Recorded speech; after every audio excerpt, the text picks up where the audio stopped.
السلام علیکم ورحمۃ اللہ وبرکاتہ۔ آج میں آپ کے سامنے تین مجاہدوں کا، تین اللہ والوں کا ذکر کرتا ہوں جن کا تعلق شہادت سے ہے۔ شہادت کے بیان چل رہے ہیں، آپ سماعت کیجیے۔ تین مجاہد، یہ ہم نے خطبات محرم سے اس کو ہم بیان کر رہے ہیں، جو بڑی معتبر اور مستند کتاب ہے، جو محرم میں سنائی جاتی تھی، پڑھی جاتی تھی، مگر اس وقت لاک ڈاؤن کے چلتے ہم آپ کو آن لائن سنا رہے ہیں۔ شہیدوں کی زندگی کے بے شمار واقعات آپ نے سنے ہوں گے۔ اس سے پہلے آپ درود پاک پڑھ لیجئے۔ اللہم صلی علی سیدنا و مولانا محمد معدن الجود والکرم وعلیہ الکرام ومنہ الکریم دارک وسلم صلاۃ و سلام علیکہ رسول اللہ نبی اللہ حبیب اللہ صلی اللہ تعالی علیہ وسلم۔ میں ہوں کبیر احمد قادری الحسان، امام جامع مسجد دہلی، خیالہ 830۔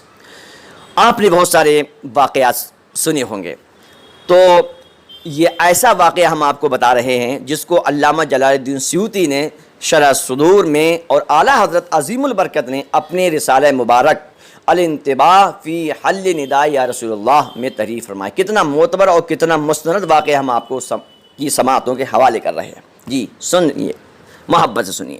تین بھائی ملک شام میں رہتے تھے، آج کے جس کو سیریا کہتے ہیں، جو بڑے جری، بڑے نڈر اور بہادر تھے، ہمیشہ اللہ کی راہ میں جہاد کیا کرتے تھے۔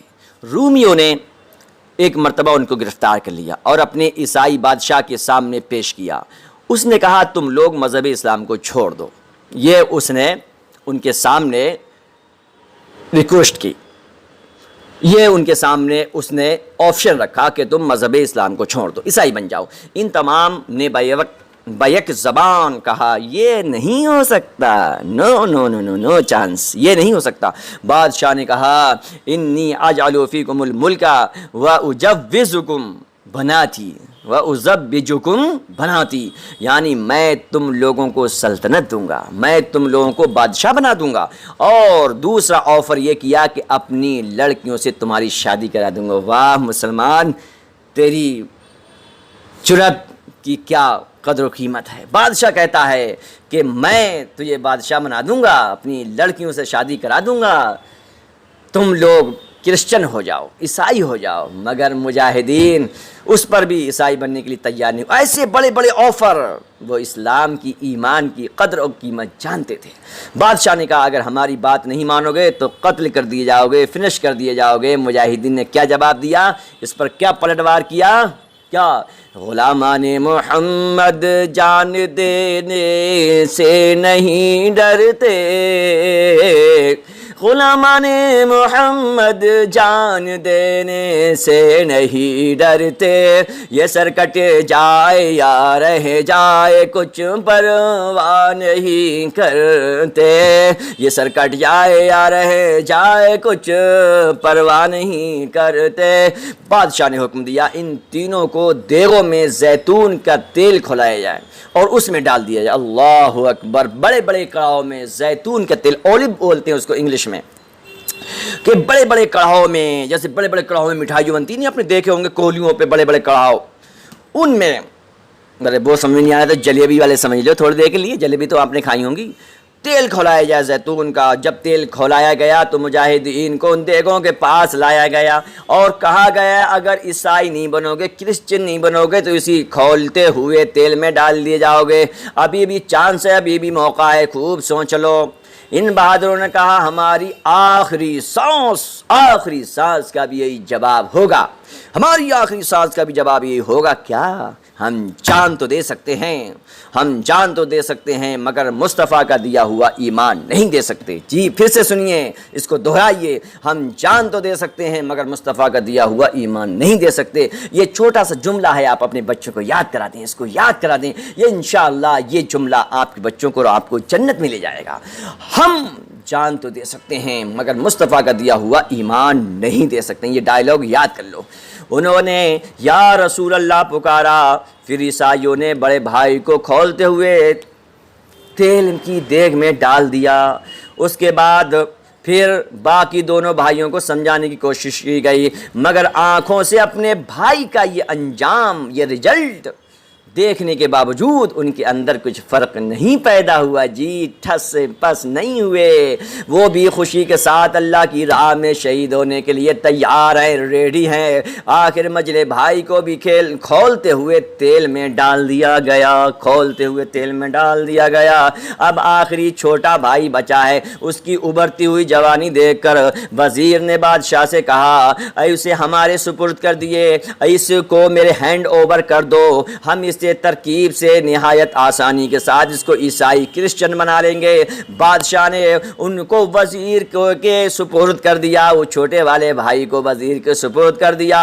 وزیر انہیں ایک مکان میں بند کر دیا، وزیر چھوٹے بھائی کو لے کر آیا اور ایک مکان میں بند کر دیا، اور اپنی حسین جمیل سندر کنواری بیوٹیفل بیٹی کو انہیں بہکانے کے لیے مقرر کیا۔ جی، ان کرسچنوں کا کوئی ایمان دھرم تو ہوتا نہیں ہے، کوئی عزت حیا اور شرم کچھ ہوتی نہیں ہے۔ ایک اس کی بڑی حسین جمیل سندر بیوٹیفل لڑکی تھی، ایک پریٹی بیوٹیفل لڑکی تھی۔ اس نے اپنی لڑکی سے کہا، اور اس کو دیکھنے کے لیے دور دور سے من چلے عشق میں بجھے ہوئے آتے تھے اور اس کے ارد گرد اس شہر میں چکر کاٹتے تھے، مگر یہ مصطفیٰ کے غلاموں کی شان نہیں ہے کہ وہ کسی اور پر آنکھ ڈالیں۔ کیا ہوا؟ لڑکی رات کو آ گئی، اسی بند کمرے میں سج بن کے آئی، سنگار ڈیکوریشن کے ساتھ، میک اپ کرنے کے بعد بیوٹی پارلر سے سج کے آئی، اور اس مرد مجاہد نے رات بھر نفل نماز پڑھتے ہوئے نکال دی، اور وہ حسینہ کی نظر اٹھا کر بھی نہ دیکھا، حسینہ کی طرف نظر اٹھا کر بھی نہ دیکھا، اور کیسے دیکھتا؟ جن نگاہوں میں مصطفیٰ صلی اللہ تعالیٰ علیہ وسلم کا حسن، پیارے آقا صلی اللہ علیہ وسلم کی خوبصورتی بس گئی ہو، وہ نگاہیں بھلا کسی اور کی طرف کیسے اٹھیں گی؟ حور پر آنکھ نہ ڈالے کبھی شیدا تیرا، حور پر آنکھ نہ ڈالے کبھی شیدا تیرا، سب سے بیگانہ ہے پیار شناسا تیرا۔ اعلیٰ حضرت عظیم البرکت فرماتے ہیں، جو تیرے قدموں میں ہیں غیر کا منہ کیا دیکھیں یا رسول اللہ، جو تیرے قدموں میں ہیں غیر کا منہ کیا دیکھیں، کون نظروں پہ چڑھے دیکھ کے تلوا تیرا۔ جسے پیارے مصطفیٰ کا تلوا دیکھنے کو مل جائے، جس سے پوری دنیا کی خوبصورتی بنائی گئی ہے، پھر وہ دنیا کو کیوں دیکھے گا؟ لڑکی کے لیے یہ منظر بڑا ہی عجیب تھا، وہ تو سمجھتی تھی کہ دنیا میری ایک جھلک دیکھنے کے لیے تڑپتی ہے، اور ہر بندہ یہی کہتا ہے جھلک دکھلا جائے، ایک جھلک دکھلا دے، مگر یہ لڑکی کے لیے عجیب معاملہ ہو گیا، جس کی ایک جھلک دیکھنے کے لیے دنیا بیتاب ہے، یہ جوان اس کو ایک نظر دیکھنے کے لیے بھی تیار نہیں ہے۔ صبح کے وقت وہ ناکامی کے ساتھ واپس ہوئی اور اپنے باپ کو بتایا، آج اس کی عبادت کی کوئی رات تھی، مگر اسی طرح 40 راتیں گزر گئیں جی، 40 راتیں۔ اکیلا کمرہ، اکیلا جوان، اکیلی دنیا کی سندر لڑکی۔ مس برڈ بول دو بھائی، انگلش میں مس برڈ سمجھو، وہ مس برڈ تھی، مگر وہ مس برڈ کیا، دنیا کی ساری مس برڈ نے عاشقان مصطفیٰ کی جوتیوں کے نیچے رہتی ہیں۔ اللہ اکبر، 40 راتیں گزر گئیں، 40 راتیں، دل پہ ہاتھ رکھ کے سوچو، 40 راتیں گزر گئی۔ وہ اللہ کا بندہ ہے، رات دن عبادت کرتا ہے، کبھی قرآن پڑھتا ہے، کبھی درود پڑھتا ہے، کبھی نعتیں پڑھتا ہے، کبھی میرے دوستوں نمازوں میں نکال رہا ہے۔ آخر میں وہ خود لڑکی متاثر ہو گئی جی، وہ لڑکی پگھل گئی، وہ لڑکی ٹوٹ گئی، اور کہا اے پاک باز، اے نیک، اے تو پرہیزگار انسان، تو کس کا شیدائی ہے، تو کس کا فدائی ہے، تو کس کا عاشق ہے، تو کس کا لبر ہے، تو کس کا فین ہے، میری طرف نگاہ اٹھا کر بھی نہیں دیکھتا؟ تو اس نے کہا، کیا کہا؟ ذرا دل کے کان سنو، میں مصطفیٰ کے جام محبت کا مست ہوں، میں مصطفیٰ کے جام محبت کا مست ہوں، یہ وہ نشہ نہیں جسے ترشی اتار دے، یہ وہ نشہ نہیں جسے ترشی اتار دے، یہ وہ نشہ نہیں جسے ترشی اتار دے۔ لڑکی صدق دل سے لا الہ الا اللہ محمد رسول اللہ صلی اللہ علیہ وسلم پڑھ کر مسلمان ہو گئی. سمجھے؟ شکار کرنے چلے تھے شکار ہو کے رہے. اور پھر کیا ہوا؟ استبل سے، یعنی جہاں گھوڑے باندھے جاتے ہیں اسے استبل بولتے ہیں. 2 گھوڑے لائی اور راتی میں دونوں وہاں سے فرار ہو گئے، وہاں سے نکل گئے. اور ابھی زیادہ دور نہیں پہنچے تھے کہ پیچھے سے گھوڑوں کی آنے کی آہٹ، گھوڑوں کی ہنہناہٹ اور گرد و غبار دیکھنے کو ملا. جلدی وہ قریب آ گئے، دیکھا تو نوجوان کہ وہی دونوں بھائی ہیں. سبحان اللہ. وہ لڑکی تو ڈری گئی تھی، کہا اب ہمارے باپ نے پیچھا کرنے کو لیے بھیجا ہے، اب ہم پکڑے جائیں گے، مارے جائیں گے. لڑکا بولا نو ٹینشن، ٹینشن لینے کا نہیں، ارے ان جیسوں کے لیے تو ایک اکیلا یہ خدا کا شیر ہی کافی ہے. تو دیکھا تو قریب کیا دیکھا؟ وہی دونوں بھائی گھوڑوں پہ آ گئے جو ابھی ابھی شہید ہوئے تھے 40 دن پہلے تیل کے کڑھاؤ میں. اس بھائی نے کہا ارے آپ تو شہید ہو گئے تھے، آپ یہاں کیسے آ گئے؟ آپ کا کیا حال ہے؟ اللہ اکبر. آپ تو تیل میں ڈال دیے گئے تھے. فرشتوں کا ایک گروہ بھی ساتھ میں تھا. نوجوان مجاہد نے حال پوچھا تو ان لوگوں نے بتایا ما كانت الا الغطسة التي رأيت حتى خرجنا في الفردوس، یعنی بس وہ تیل کا ایک غوطہ تھا جو تم نے دیکھا، اس کے بعد ہم سیدھے جنت الفردوس میں نکلے. سبحان اللہ. کیا وہ کہتے ہیں ہم کڑاؤ میں، تم نے ہمیں کڑاؤ میں جاتے ہوئے دیکھا، ہم نے گوتا مارا اور ہم جنت الفردوس میں نکلے. کسی نے کیا خوب کہا ہے، زندہ ہو جاتے ہیں جو مرتے ہیں حق کے نام پر، زندہ ہو جاتے ہیں جو مرتے ہیں حق کے نام پر. اللہ اللہ موت کو، اللہ اللہ موت کو کس نے مسیحا کر دیا. اس واقعہ سے جہاں یہ ثابت ہوا کہ اللہ کی راہ میں قربان ہونے والے شہید مرتے نہیں بلکہ وہ زندہ ہوتے ہیں، ساتھ میں یہ بھی معلوم ہوا کہ مدد کے لیے یا رسول اللہ پکارنا یہ پرانے زمانے کی بات ہے، یہ مجاہدین کے دور سے چلا رہا ہے. یا رسول اللہ کہنا، پیارے آقا کو اپنی حاجت میں مدد طلب کرنا یہ شرک و نہیں ہے، یہ گناہ نہیں ہے، بلکہ جو یا رسول اللہ کہتا ہے اسے جنت الفردوس میں جگہ ملتی ہے. اور ان کا چھوٹا بھائی جو بچا، ان دونوں بھائیوں نے مل کے اس کا نکاح کرا دیا اور دنیا کی سب سے خوبصورت لڑکی ملتی ہے. اللہ اکبر. اور سنیے میرے دوستو، شہادت کا بیان سن رہے ہیں، محبت والوں کے کیا مقام ہوتے ہیں، کیا مرتبے ہوتے ہیں، یہ بھی سنتے چلیے. شہیدوں کے علاوہ دوسرے لوگ جو اللہ کی اور اللہ و رسول کی محبت رکھتے ہیں اور اسی محبت میں دنیا سے چلے جاتے ہیں، ان کا کیا ثواب ہوتا ہے، کیا مرتبہ ہوتا ہے. سنیے یہ واقعہ 1933 کا ہم سنانے جا رہے ہیں. عراق کا بادشاہ، کہاں کا؟ عراق. یہ عراق کا واقعہ ہم آپ کو سنائیں گے. عراق پر حکمرانی کے زمانے میں شاہ فیصل اول کو حضور اکرم صلی اللہ تعالیٰ علیہ وسلم کے جلیل القدر صحابی حضرت حذیفہ رضی اللہ تعالیٰ عنہ کی خواب میں زیارت ہوئی. کس کو؟ عراق کے بادشاہ کو. صحابی رسول حضرت حذیفہ رضی اللہ تعالیٰ عنہ کی خواب میں زیارت ہوئی. اب آپ صحابی کی ڈیفینیشن بھی سن لیجئے. صحابی کہتے ہیں ان مومن مسلمان کو جنہوں نے حضور صلی اللہ تعالیٰ علیہ وسلم کو اپنی ظاہری زندگی میں اپنی ایمان کے ساتھ آنکھوں سے دیکھا. پیارے آقا صلی اللہ علیہ وسلم کا ایمان کے ساتھ آپ کو زمانہ ملا اور ایمان کے ساتھ ہی ان کا انتقال ہو گیا. سبحان اللہ. صحابی کا مرتبہ نبی کے بعد سب سے بڑا ہوتا ہے. جی اب آپ کو سننے میں مزہ آئے گا. تو یہ صحابی رسول حضرت حذیفہ رضی اللہ تعالیٰ عنہ کی خواب میں عراق کے بادشاہ کو 1300 سال کے بعد زیارت ہوئی. اسی حالت میں شاہ فیصل سے فرمایا میں رسول اللہ صلی اللہ علیہ وسلم کا صحابی حذیفہ ہوں، مجھے اور میرے ساتھی جابر بن عبداللہ کو اپنی قبروں میں بے انتہا تکلیف پہنچ رہی ہے.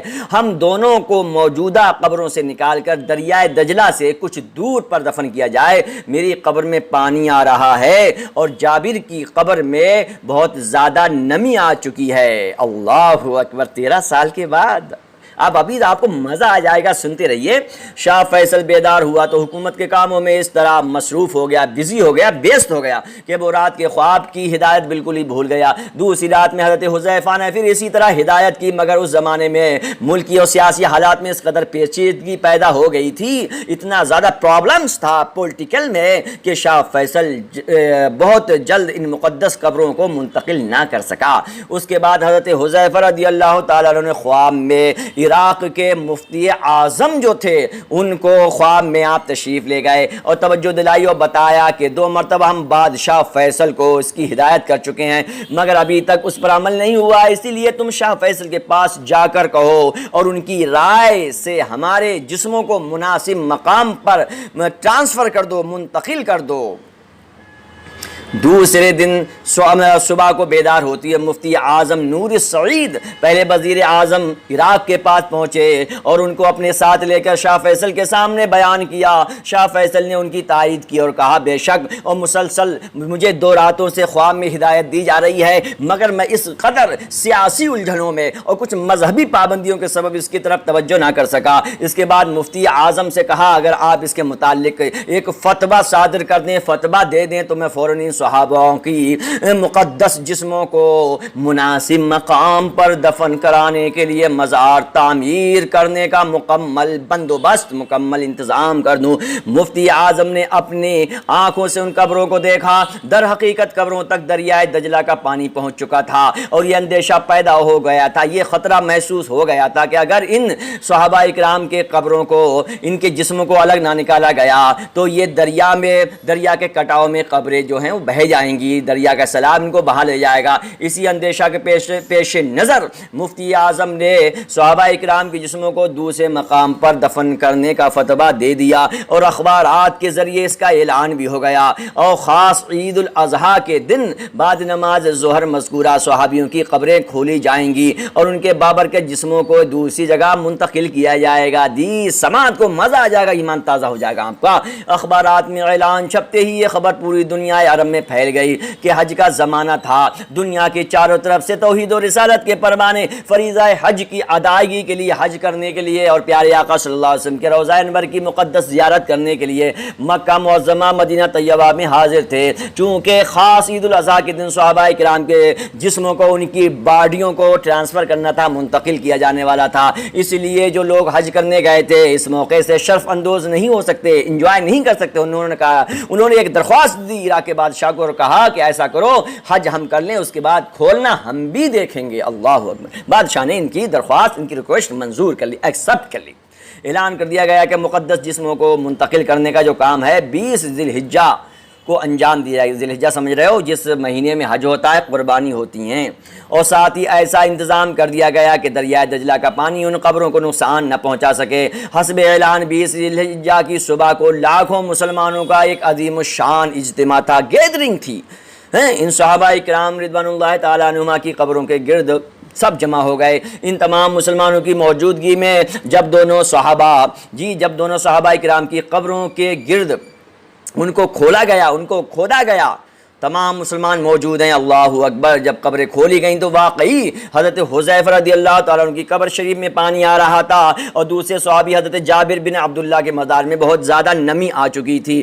ان قبروں سے مقدس جسم نکالے گئے، ان کے جنازے، ان کی لاشیں، ان کی ڈیڈ باڈیوں کو نکالا گیا تو لوگوں نے دیکھا کہ 1300 سال کی لمبی مدت گزرنے کے باوجود 1300 سال ہوئی، 1300 سال کی لمبی مدت گزر جانے کے بعد بھی جسم بالکل تر و تازہ ہیں، فریش ہیں، ایسا لگتا ہے ابھی سوئے ہیں۔ عجیب و غریب خوشبو مہک رہی ہے۔ ایسا معلوم ہوتا تھا کہ ان بزرگوں کو وصال فرمائے ہوئے شاید مشکل سے چند گھنٹے گزرے ہیں۔ ان کے چہروں پر ایسا نور پھیلا ہوا تھا کہ دیکھنے سے دل کو، نظر کو سرور، خوشی، مسرت، ہیپینس حاصل ہو رہی تھی۔ ان پر نظر نہیں ٹھہر سکتی تھی، یہاں تک کہ کفن کا کپڑا بھی بالکل تر و تازہ اور داڑھی مبارک بال بالکل سلامت تھے۔ اور ایک بات یہ بھی نہایت عجیب ہوئی، حضرت حذیفہ رضی اللہ تعالیٰ عنہ کے جسم کو اٹھانے کے لیے اسٹریچر، سمجھ رہے ہیں آپ نہیں سمجھ رہے، اسٹریچر کو سامنے لایا گیا اور کسی کو ہاتھ لگانے کی حاجت نہیں پڑی کہ ان کا جسم مبارک اسٹریچر پر خود ہی خود پہنچ گیا۔ جیسے جنازے کی چارپائی ہوتی ہے نا، وہ سمجھ لو اسٹریچر، پتہ نہیں تم سمجھو نہیں سمجھو، تو اس پر جنازہ خود بخود چلا گیا۔ حضرت جابر رضی اللہ تعالیٰ عنہ کا جسم مقدس بھی خود بخود اس اسٹریچر پر پہنچ گیا اور ایک بڑے شیشے میں بند کر کے دوسری جگہ قبریں کھودی گئیں، مزار شریف بنائے گئے۔ اور اس موقع پر عراق کا بادشاہ صاحب فیصل اول، مفتی اعظم، وزیر اعظم، سمجھے، اور دوسرے ملکوں کے بڑے بڑے عمراء، رفقا، وزراء موجود تھے۔ جب یہ واقعہ اخبارات کی صفحات میں آیا تو ساری دنیا انبیاء کی حقیقت تسلیم کرنے پڑی۔ اللہ کے محبوب بندے مرنے کے بعد، وصال کے بعد، پردہ فرمانے کے بعد بھی زندہ ہوتے ہیں۔ اب سنو شعر، مزہ آئے گا۔ آسی شہید عشق ہوں مردہ نہ جانیو، آسی شہید عشق ہوں مردہ نہ جانیو، مر کر ملی ہے زندگی جاویداں مجھے، مر کر ملی ہے زندگی جاویداں مجھے، زندگی جاویداں ہمیشہ رہنے والی زندگی۔ جی، اس کے ساتھ ہم اپنے بیان کو ختم کرتے ہیں۔ ہمیں امید ہے کہ آپ اس کو محبت کے ساتھ سنا آپ نے، بڑا بڑا آپ کا شکریہ۔ اور آپ کو امام حسین کے ہم واقعات سنائیں گے، پوری شہادت کا بیان میں آپ کو سناؤں گا، اور شہادت کے بعد ان ظالموں کا انجام کیا ہوا، ان خونخواروں کا انجام بھی میں آپ کو سناؤں گا انشاءاللہ۔ آپ دعا کرتے رہیے کہ میری ہمت بندی رہے، اور ہمارے چینل مائی امام، جی امام حسین کا مہینہ چل رہا ہے، میں نے اسی پہ اپنے چینل کو چینج کر دیا، مائی امام۔ اب آپ سرچ کریں گے مائی امام، اور اس کو آپ سبسکرائب فرمائیں، بیل آئیکن کو دبا دیں، اور جتنے زیادہ سے زیادہ ہو سکے ہمارے چینل سے لوگوں کو جوڑیے۔ انشاءاللہ میں بہت جلد کلام پاک اور اردو پڑھانا بھی شروع کرنے والا ہوں، آپ بس مجھے موٹیویٹ کرتے رہیے۔ میں ہوں کبیر احمد قادری الحسانی، امام جامع مسجد دہلی، خیالہ 830۔ السلام علیکم ورحمۃ اللہ وبرکاتہ۔